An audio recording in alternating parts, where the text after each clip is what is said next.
Okay, Leshia, you started in February with Cricket Wales in a baptism of fire. Tell us more about it. Yes, I think that's quite a fair assessment. If I've had a pound for every time somebody said that to me over the last few months, I'd be pretty rich. Yes, I think I had about 3 or 4 weeks of vaguely normal. We had a board meeting at the end of February and we didn't mention coronavirus once, but within 2 or 3 weeks the whole country was locked down. It was really uncertain time, clearly, for everybody at that point, for businesses, for sport, everybody trying to make sense of new regulations, guidance, as I say, lockdown. We were incredibly grateful to Glamorgan Cricket for their support. Obviously we share this stadium with them, we have our tiny little corner of it, but we were incredibly grateful for their support in how we reacted to that as an organisation, and then obviously how we would react to that serving the clubs of cricket in Wales. But yeah, it was, I wouldn't say it was fun, but I think we certainly learned a lot. We continue to learn a lot, and I just hope that people feel that we responded in the right way, in the best way that we could with the information we had at the time, and now obviously we're looking to make our way out of this.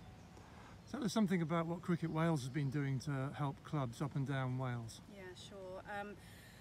I think the first thing that was in my mind was protect both Cricket Wales obviously as an entity and as an organisation, but most importantly protect the clubs. If we don't have places to play, ultimately there's really no point in Cricket Wales existing. So we rolled onto a very, very proactive club support programme. I'd like to think that clubs feel that they have a proactive support under normal circumstances from Cricket Wales, in particular the area managers, but we were very clear, even with taking advantage of the furlough scheme with some of our members of staff. I was very keen that anything we did wouldn't impact negatively on the support that we were going to be able to offer our clubs, and as I say, the area managers in particular have done just an outstanding job of proactively supporting clubs, walking clubs through grant application process.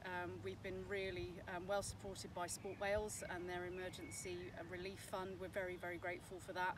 And as we stand here, approximately 90% of all clubs in Wales have either accessed or are in the process of accessing some kind of support, whether that be local authority grants, Sport Wales Emergency Relief Fund, or the schemes of the ECB, both their loans and their grant scheme. And as far as I'm aware, those that haven't yet accessed them have either decided not to, or for whatever reason just aren't eligible because they're part of a wider sports club. So I'm very, very proud of that fact, and again I hope that the clubs feel that there's been some really strong support for them through this.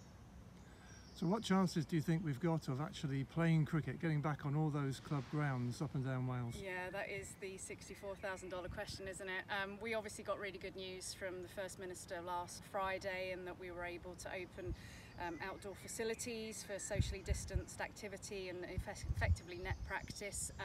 I've seen a number of clubs really take their time, and considering all of those regulations, I realise there is a lot in that guidance, but it's obviously there for good reason. But it's great now to see more and more clubs being able to offer up their facilities. Of course, that is just the first step. For sports like tennis, they're pretty much already there and they're already out and playing and can compete. But for us, there's a few more steps to go. It's the end of June, we've still got all of July, all of August, and whatever potentially September and October will throw at us in terms of the Welsh weather.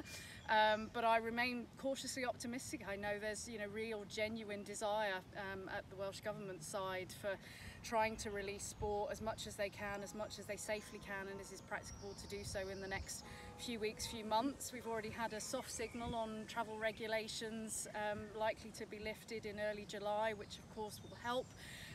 But yeah, we need to get into, if we use the English parlance, bigger bubbles and more households being able to mix. But I say I'm cautiously optimistic. Again, I would just credit clubs and leagues already who have been looking at clusters and what might be possible, and again trying to be proactive with trying to work out what fixtures might be possible with the weeks that were offered. But yes, I don't want to say too much and then look stupid in a few weeks' time, but yeah, I really am cautiously optimistic we'll have some kind of cricket, whether that's junior cricket, women's softball festivals, or your traditional Saturday cricket with a leather ball, whether that's 8-a-side, 11-a-side. But yes, we will keep our fingers crossed, and it's obviously my top priority to continue to work with Sport Wales, Welsh Sports Association and the Welsh Government to ensure we can access as much competitive sport as we can this summer and build on obviously the wonderful summer that cricket had last year.